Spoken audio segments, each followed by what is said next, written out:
ಮಾಡ್ತಾರೆ. ಕೆಲವರು 7ನೇ ಸತಿ, ಕೆಲವರು 6ನೇ ಸತಿ, ಕೆಲವರು 5ನೇ ಸತಿ, 4, 3, 2, 1 ಈ ರೀತಿ ಎಲ್ಲ ಕೂಡ ಆಯ್ಕೆ ಆಗಿದ್ದಾರೆ. ಆದರೆ ಕಾಶ್ಯಪ್ನವರ ಜನಪ್ರಿಯತೆ, ಹೋರಾಟ, ಪಾದಯಾತ್ರೆ, ಸಮಾಜದ ಸಂಘಟನೆ, ಎಲ್ಲ ಕಾರ್ಯಕರ್ತ ಒಟ್ಟಿಗೆ ತೆಗೆದುಕೊಂಡು ಹೋಗುವಂಥದ್ದು ಎಲ್ಲ ಇದೆ. ಸೊ ಅವರು ಕೂಡ ಇವತ್ತು ವೀರಶೈವ ಲಿಂಗಾಯತ ಅಭಿವೃದ್ಧಿ ನಿಗಮದ ಜವಾಬ್ದಾರಿ ತೆಗೆದುಕೊಂಡು ಇನ್ನ ಬೇರೆ ಕೊಡ್ಬೋದಾಯ್ತು. ಅದನ್ನ ಸಮಾಜದ ಋಣ ತೀರಿಸಬೇಕು ಅಂತ ಹೇಳಿ ಅವರು ಅದನ್ನು ತೆಗೆದುಕೊಂಡು ಅವರ ಜನಸೇವೆಯನ್ನು ಕೂಡ ಮಾಡ್ಕೊಂಡು ಅವರು ಬರ್ತಾ ಇದ್ದಾರೆ. ಯುವಕರಿದ್ದಾರೆ.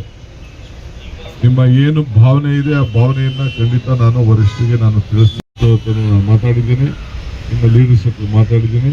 ನಿಮ್ಗೆಲ್ಲ ಒಳ್ಳೇದಾಗ್ಲಿ. ಎಲ್ಲ ಒಗ್ಗಟ್ಟಿನಿಂದ ತಾವೆಲ್ಲ ಇಡೀ ಜಿಲ್ಲೆಯಲ್ಲಿ ನಿಮ್ಮ ಸಮಾಜ ಎಲ್ಲ ಸಮಾಜನ ಒಟ್ಟಿಗೆ ತೆಗೆದುಕೊಂಡೋಗಿ ಕೆಲಸವನ್ನು ಮಾಡ್ಕೊಂಡು ಹೋಗಿ ನಿಮ್ಮ ಅಭಿಪ್ರಾಯ ನಾನು ನಮ್ಮ ಪಕ್ಷಕ್ಕೆ ನಾನು ತಿಳಿಸ್ತೀನಿ. ನನಗೂ ಕೂಡ ಯುವಕರಿಗೆ ಒಳ್ಳೇದಾಗಲಿ ಅನ್ನೋದು ನನಗೆ ಚಿಂತನೆ ಇದೆ. ಈ ವಿಚಾರವನ್ನು ತಿಳಿಸಿ ನಮ್ಮಲ್ಲಿ ಕೂಡ ತಾವೆಲ್ಲ ಬಂದಿದ್ದೀರಿ. ದಯವಿಟ್ಟು ಇನ್ಯಾವ ಡೆಲಿಗೇಷನು ಬರಬಾರ್ದು ಅಂತ ನಾನು ಮನವಿ ಮಾಡ್ಕೊಳ್ತೇನೆ. ಎಲ್ಲರಿಗೂ ನಮಸ್ಕಾರ.